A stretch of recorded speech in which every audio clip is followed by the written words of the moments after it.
I have grouped types of success and paths to success into two categories: radicals, and then others who are what I call tempered radicals. They're everyday radicals. And I'd like you to think about, where is your own path to success?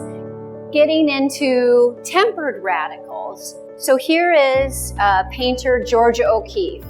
She learned to paint these low-toned, dismal-colored paintings that the men were painting at the time to prove she could, before she went on to these bright, giant kind of flowers that made her a master of American modernism.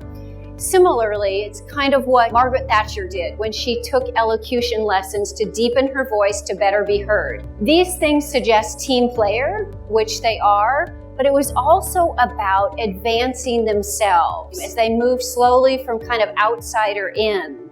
So radical, of course, is, let's think about what a radical means. A person who advocates thorough social or political reform. Trailblazers, these outliers, if you will, who kind of stood on the outside through their force of will. They made something happen. Rosa Parks, in my mind, is a radical.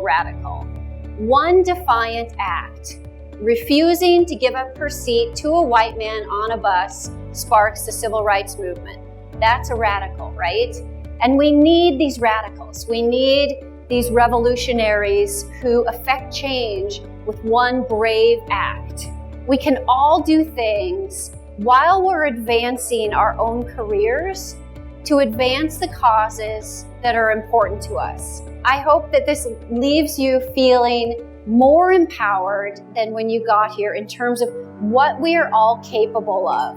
And as we push through our own careers, as we find our own success, how can we pull others along, and how can we advance those causes that are important to us?